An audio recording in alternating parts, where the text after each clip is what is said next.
खुशियाँ मनाते हैं।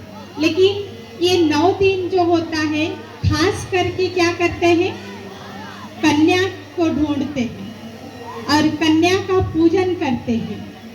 तो वास्तव में ये कन्याएं कौन है जिसकी आज इतनी हम सब महिमा करते हैं?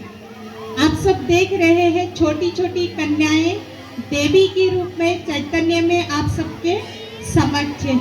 वास्तव में ये जो शक्तियां हैं, ये शिव की शक्तियां हैं जो आप सब में भी एक ये शक्ति का रूप दिखाया गया, देवी का रूप दिखाया गया है। लेकिन ये शक्तियां कहीं ना कहीं हम सब में भी विद्यमान है। तो खास करके उन माताओं और बहनों को मैं अनुरोध करती हूँ, आप सब भी अपने अंदर की शक्तियों को जान लें, पहचान लें, जिससे हम अपनी, कई बार क्या होता है, हमें खुद अपने अंदर की शक्तियों की पहचान ना होने के कारण उसको हम कार्य व्यवहार में यूज नहीं कर पाते हैं।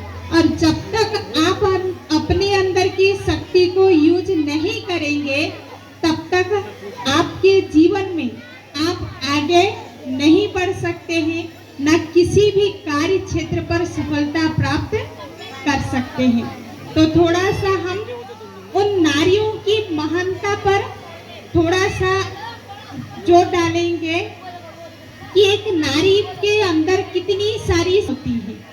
आप सब देख रहे हैं, कोई विद्या की देवी, कोई धन की देवी, कोई ज्ञान की देवी और कोई शक्तियों की देवी, एक देवियां यहाँ पर दिखाए गए हैं। वास्तव में आप सभी भी जानते हैं, इस दुनिया में कोई कितना भी पढ़ लिख कर मंडलेश्वर हो जाए, लेकिन फिर भी विद्या प्राप्त करने के लिए किसके पास जाते हैं? थोड़ा जवाब देंगे। विद्या प्राप्त करने के लिए किसके पास जाते हैं? आगे जो भाई बैठे बताए। माँ सरस्वती के पास जाते हैं ना। तो बड़ा कौन हुआ? कौन हुआ बड़ा? माँ सरस्वती बड़ा हुआ ना। तो नारी के अंदर ये शक्ति ये है। और दूसरा, फिर कोई कितना भी शक्तिवान कहलाए, कितना भी युद्ध जीत कर आए, लेकिन फिर भी शक्ति मांगने के लिए किसके पास जाते हैं? किसके पास जाते हैं? ये शक्तियों का दिन है, इसलिए भाई लोग आज बताएंगे। भाई लोग उन माताओं को अपनी शक्तियों की एहसास कराएंगे, राइट? कराएंगे ना भाई लोग? तो शक्तियां मांगने के लिए किसके पास जाते हैं? माँ दुर्गा के पास जाते हैं। तो नारी के अंदर शक्तियां भी विद्यमान है। आज देखो, 5 तत्वों में सबसे श्रेष्ठ तत्व कौन सा है? धरती है। और धरती को भी क्या कहा जाता है? धरती माता कहा गया है, धरती पिता नहीं कहा गया है। शास्त्रों में भी सर्वश्रेष्ठ शास्त्र गीता है, और गीता को भी क्या कहा गया है? गीता माता कहा गया है, गीता पिता नहीं कहा गया है।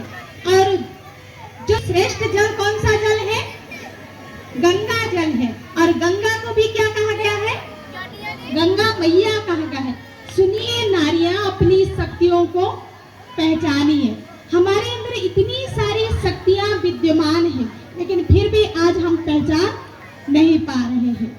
और पशुओं में सर्वश्रेष्ठ जो है गाय है। और गाय को क्या कहा गया है? गौ माता कहा गया है। सोच सकते हैं आप। और देशों में सर्वश्रेष्ठ देश जो है हमारा ये भारत देश है। और बड़े गर्व से कहिए, भारत माता की आगे जय। जोर से तो बोलिए, दम नहीं है क्या? भारत में रहते हैं तो कम से कम आज माताओं का भी दिवस है। भारत माता की इतनी आवाज आनी चाहिए। और नारियों के अंदर जो शक्तियां हैं वो भी जाग जाए, क्योंकि नारियां आज भी कहीं ना कहीं अपनी शक्तियों को ना जानने के कारण खुद को अबला, कमजोर, निर्बल समझ रही हैं। जिस कारण से कहीं ना कहीं हम नारियों के अंदर भी क्या आ जाता है कि किसी भी क्षेत्र पर जाते हैं तो कहते हैं हम नारी हैं, आप तो लड़की हो, क्या कर सकती हो। लेकिन लड़की क्या नहीं कर सकती है। आज के देश में भी बहुत से ऐसे उदाहरण हैं हम सबके से जो नारी करके दिखाए। जिस समय जो ऐसा समय था जहां बेटियों को पढ़ने नहीं दिया जाता